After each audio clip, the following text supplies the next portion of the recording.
Welcome back to your go-to source for the most scandalous updates in British politics. If you thought Labour's controversies couldn't get any juicier, hold on tight. With Prime Minister Keir Starmer's recent comments and a looming budget that could shake up the country, we're diving into a political firestorm. Don't forget to hit that like button and subscribe. You don't want to miss what's coming next. Today's story shows us just how deep the divide is growing, and the stakes couldn't be higher. In the past 24 hours, Starmer has faced backlash on all fronts. During a Commonwealth summit, the Prime Minister was asked who he considers a working person. His answer? Someone who earns their living and can't just write a cheque to get out of difficulties. In essence, Starmer drew a hard line, stating that anyone with extra income from assets, like shares or property, does not fall under his definition of the working Briton. This bold, almost class war definition is angering Britons who have saved, invested and built up even modest assets over the years. To many, Starmer's remarks were an outright declaration of division. Lord Daniel Moylan, a frequent Labour critic, took to GB News to rip into the PM. He called Starmer's response utterly tin-eared and warned that he is quickly becoming the most divisive Prime Minister in history.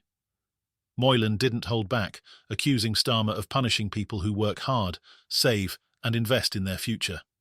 "If you've put money aside, Labour sees you as a target," Moylan stated, sparking outrage across social media and drawing support from savers and retirees who feel betrayed.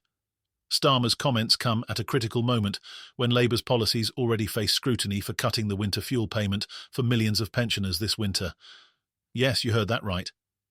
At a time when energy bills are skyrocketing, Labour has decided to pull financial support that so many elderly people depend on to keep warm. This cut has become a rallying cry for pensioners across Britain who feel they are being forced to choose between freezing or footing an enormous heating bill. Speaking on a GB News budget special, one pensioner from County Durham, named Gail, captured the sentiment of many. "If pensioners had known about these cuts before the election, Labour wouldn't have gotten in. We're all under attack now, and Labour's not standing up for us." So, what does Labour say in its defence? The government has claimed it's about restructuring benefits, with insiders insisting that only those with a lot of savings are likely to be affected. But for many, this is little consolation. Chancellor Rachel Reeves has remained tight-lipped about the full contents of her upcoming budget, but speculation about potential tax increases and pension cuts has set alarm bells ringing. Rumours are swirling that the budget could include new taxes on anyone with even modest savings, investments or assets, and potentially a means test for the state pension. A nightmare for retirees across the country. For the millions who have worked hard to build up their savings, the fear is real. A survey by Skipton Building Society recently found that 30% of Britons fear the state pension could be means tested in the near future. This would mean that only those with low incomes would qualify for the pension, leaving those with small savings or extra income without a safety net. Such an unprecedented move would be a huge departure from the universal pension Britons have depended on for decades. But it's not just the retirees who are watching anxiously. Financial experts like Stephen Cameron, pensions director at Aegon, are sounding the alarm. Any suggestion that the state pension might be means tested would send shockwaves through the pensioner community, Cameron said, adding that Labour's messaging has left people feeling anxious. Many are already considering drastic measures to secure their retirement income in anticipation of potential cuts. Cameron noted that retirees could look to annuities as a last resort safety net, but pointed out that buying an annuity equivalent to a state pension could cost upwards of £500,000. As rumours of cuts and new taxes grow louder, it's becoming clear that Starmer's version of fairness may alienate the very people who have traditionally supported Labour. Emily Carver, a commentator and critic of Labour's stance, argues that the government should be encouraging people to save, not punishing them. Saving and investing in your future should be rewarded, not penalised.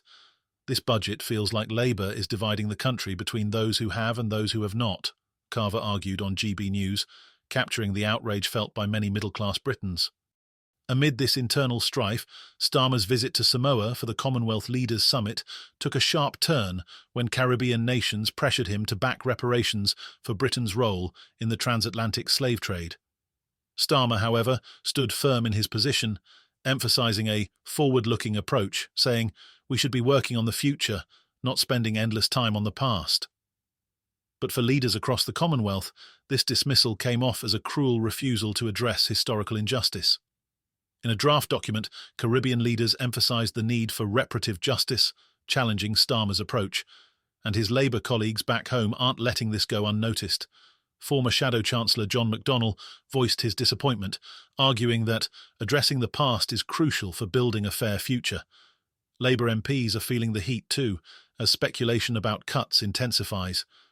Steve McCabe, a former Labour MP, tried to defend Starmer, suggesting he is only trying to protect the working person from tax hikes.